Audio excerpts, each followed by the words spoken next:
What if I told you there's one country in the world that actively limits tourists? Welcome to Bhutan, where tourism is not just travel, it's philosophy. Imagine a place. Now picture another scene, one perhaps more familiar. This is a common morning in Bhutan. The silence is not empty, but full. It is full of the hum of prayer wheels turning in the wind, the distant call of a raven, the gentle murmur of a river. We travel, we say, to escape, to find something new, something real. In this hurried race to see everything, we risk seeing nothing at all. Bhutan offers a different path. Here, tourism is not a flood, it's a careful stream. Welcome to a place that asks us to rethink how we travel. At the heart of Bhutan's unique approach, high value, low impact. These are not just buzzwords. Bhutan seeks visitors genuinely interested in its culture, its environment, its way of life. In return, it promises an experience of depth and authenticity. Imagine a delicate ecosystem. If too many people trample it, fragile plants are crushed, wildlife is scared away. The thing that made it beautiful is destroyed. Avoiding mass tourism protects landscapes and culture. High value isn't just cost, it's the richness of the experience. A trip to Bhutan is immersion, not a quick vacation. Not being herded from photo to photo. Instead, you engage, to learn and to connect. This flips conventional tourism on its head. How do we provide the most meaningful experience? How do we ensure tourism benefits communities? High value, low impact, quality over quantity, depth over breadth. To make its vision of high value, low impact tourism a reality, Bhutan implemented a unique mechanism, the Sustainable Development Fee, also known as SDF. On the surface, this daily fee paid by every visitor might seem like a simple entry tax, but it is far more than that. It is the price of preservation, the cost of keeping a corner of the world pristine and culturally intact. It funds the kingdom's renowned free healthcare system. It supports the free education system. It helps build and maintain infrastructure like roads and bridges, and it supports community projects that directly benefit locals. The fee ensures tourism is not an extractive industry, but a regenerative one. It is a brilliantly simple, self-reinforcing loop. The SDF is not a barrier to entry, it is a gateway to a more thoughtful, sustainable, and ultimately more rewarding form of travel for everyone involved. In much of the world, travel has become a performance for an unseen audience. We collect destinations like badges, our experiences mediated through the lens of a camera. Here, the emphasis is not on what you can capture, but on what you can experience. You are a guest, not just a tourist. You might share a meal of red rice and imadachi, chili cheese, prepared on a wood-fired stove. You might listen to stories passed down through generations, or even try your hand at the national sport of archery in the backyard. This is not a simulated cultural show, it is real life, unfolding at its own natural pace. It is in these simple, unscripted moments, the shared laughter over a cup of buttered tea, that true understanding begins to dawn.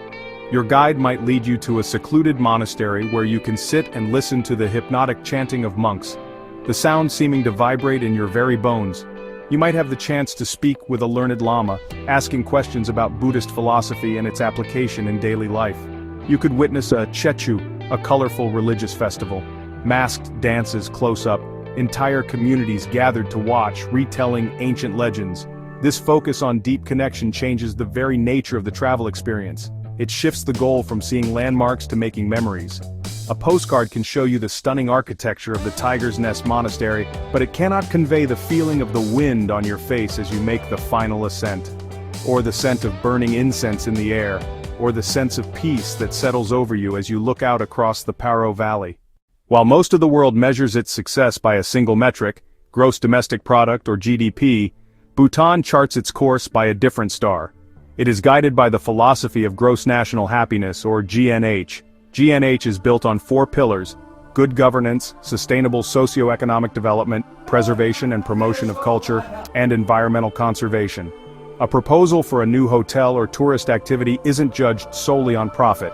Instead, it's evaluated against the 4 pillars. Will it harm the environment? Will it erode cultural values? Will it contribute to the well-being of the local community? For the traveler, this commitment to gross national happiness is palpable. It's felt in the cleanliness of the air and the vibrancy of the forests. It's seen in the deep respect for tradition and the pride people take in their cultural identity. It's experienced in the genuine warmth and contentment of the people you meet. The GNH framework acts as a filter for every decision, including those related to the travel industry. Contentment and sustainability. This creates an atmosphere of serenity and authenticity. Ultimately, G&H reminds us that a country is not a business, it is a home. By prioritizing happiness over unbridled growth, Bhutan has created a form of tourism that is inherently more mindful and respectful. Bhutan stands as a powerful argument against the idea that tourism must inevitably lead to cultural and environmental decay. In many parts of the world, the arrival of mass tourism acts like a flood, washing away local traditions. It replaces them with a homogenized, globalized culture. Bhutan has chosen to be a guardian of its heritage, not a seller of it. The kingdom's commitment to environmental protection is written into its constitution.